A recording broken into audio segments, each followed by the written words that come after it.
You coming? That dog's staring at me. This is everything I took out of the garage in the last 2 weekends. They had that gross toilet and a partition wall, a toilet back. So I took the toilet out. It was where the King Kong cockroaches were living. And so I got to take all that to the dump tomorrow. And I took all that out last weekend.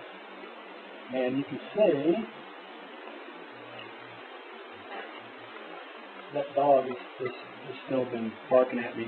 I've been driving him with dog biscuits, and now he's found a hole in the fence and he's coming over and barking at me.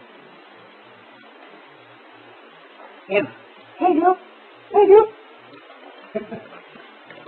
Okay, so I'm going to recycle this wood so that when I'm going to use that for all the studs and uprights and steel plate in there, so that it doesn't look like all new wood. Come on in here. This door needs to be shaved down a little bit. Have you been in here? Can you see? Can you see it in the viewfinder? So I took the partition wall out right here. It was right here. The other big thing was that box that was in here. So I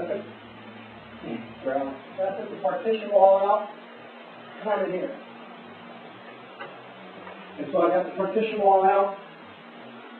Here's where the toilet was. They had a toilet, I guess it's like a test used or something. But I've got the toilet out. I've got water, so I'll have water in my shop. And this corner, come over here so you can hear.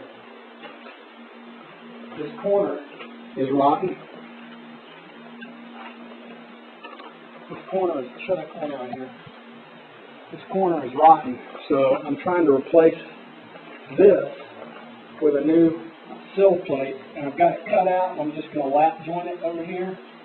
And but before I knock this out, I'm trying to make sure that the whole barn doesn't cave in, because this is the corner of the garage. So I've got this raced up here, and I've got some rebar drilled into the concrete here. That should hold it. One hopes. And now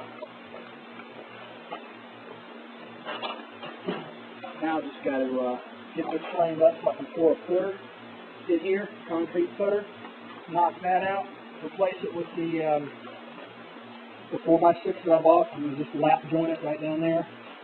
And I'm just trying to figure out how far I want to bring, if I want to bring the concrete on around or use the existing brick. The whole side is just kind of rolled off.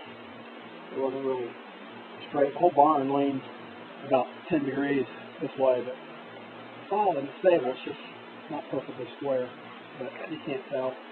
So there's a little rot here and there.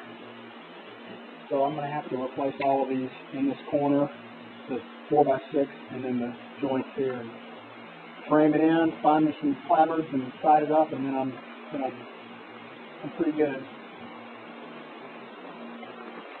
But it's going to be a nice big shop space once I get it all cleaned out. Compared to where we were, well, it's twice as big as it was. I'm going to take some of the windows from the house and put some additional windows in here, and maybe even put a plywood floor down, because it's at a level about 4 inches in places.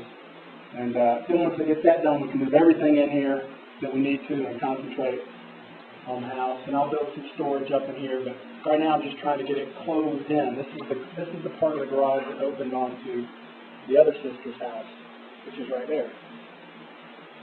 And so I want to get this closed off. And the disputed, not disputed, but the property line when we bought the house came about right here.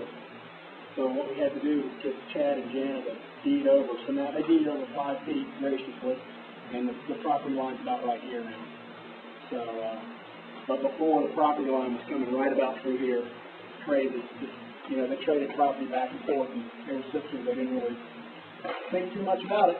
But we've got it settled now, and as soon as they get this corner taken care of and close it all in, and we have good storage. As long as it doesn't cave in.